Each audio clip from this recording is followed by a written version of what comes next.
जिसे लोग छूना नहीं चाहते थे, उसी लड़की ने पूरे गांव की तकदीर बदल दी। तो आइए देखते हैं आगे की कहानी। उससे पहले अगर हमारे चैनल पर पहली बार आए हैं तो वीडियो को लाइक और चैनल को सब्सक्राइब जरूर करें।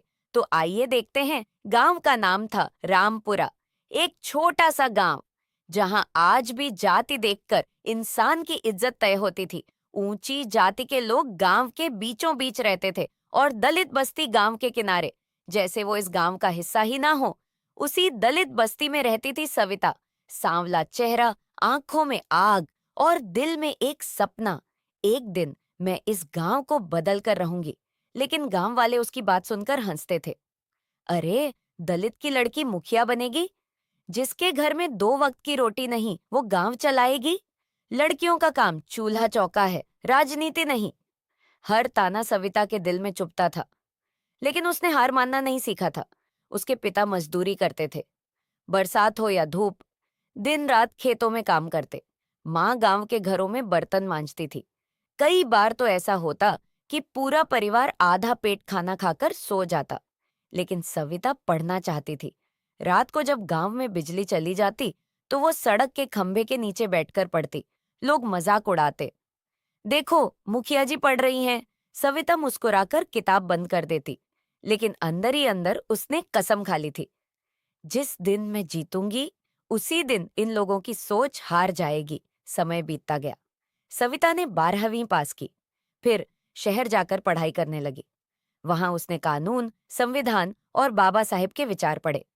उसे पहली बार समझ आया कि गरीब होना गुनाह नहीं, लेकिन अपने हक के लिए ना लड़ना सबसे बड़ा गुनाह है। कुछ साल बाद गांव में मुखिया का चुनाव घोषित हुआ। गांव के बड़े ठाकुर साहब अपने बेटे को चुनाव लड़ाना चाहते थे।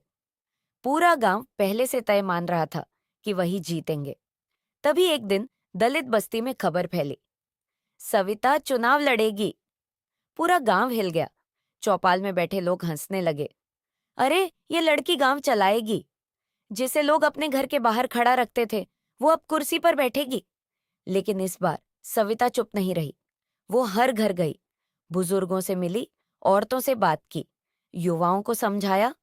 उसने कहा, मैं जाति की नहीं, गांव की लड़ाई लड़ रही हूं।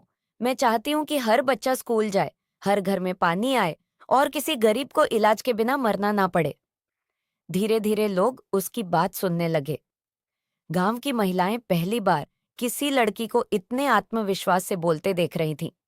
युवाओं को उसमें उम्मीद नजर आने लगी। लेकिन ठाकुर साहब डर गए थे। उन्होंने धमकियां देना शुरू कर दिया। एक रात सविता के घर पर पत्थर फेंके गए, पोस्टर फाड़ दिए गए, यहां तक कि उसके पिता को काम से निकाल दिया गया। माँ रोते हुए बोली, बेटी, छोड़ दे ये चुनाव। हम गरीब लोग हैं, बड़े लोगों से नहीं लड़ सकते। सविता की आंखों में आंसू थे, लेकिन आवाज मजबूत थी। माँ, अगर आज डर गई ना, तो आने वाली हर दलित बेटी डरती रहेगी।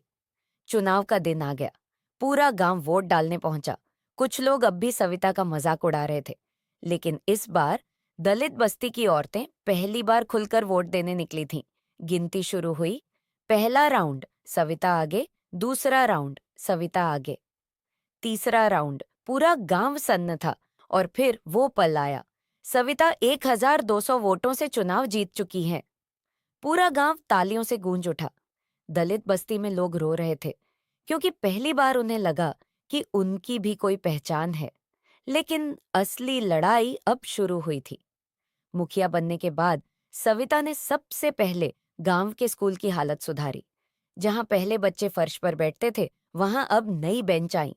उसने गांव में पानी की टंकी बनवाई, दलित बस्ती तक पक्की सड़क पहुंचाई, सरकारी राशन की चोरी बंद करवाई, जो अधिकारी रिश्वत मांगते थे उनके खिलाफ शिकायत दर्ज करवाई। धीरे धीरे पूरा गांव बदलने लगा। एक दिन वही ठाकुर साहब पंचायत में आए और सबके सामने बोले, हम गलत थे। असली नेता जाति से नहीं, काम से बनता है। पूरा पंचायत भवन तालियों से गूंज उठा। सविता की आंखों में आंसू थे। उसे अपने पिता की फटी हुई चप्पलें याद आ रही थीं, माँ के टूटे हुए हाथ याद आ रहे थे, और वो सड़क का खंभा जिसके नीचे बैठकर उसने पढ़ाई की थी। उस दिन गांव की हर लड़की ने एक सपना देखा। अगर सविता मुखिया बन सकती है तो हम भी कुछ बन सकते हैं।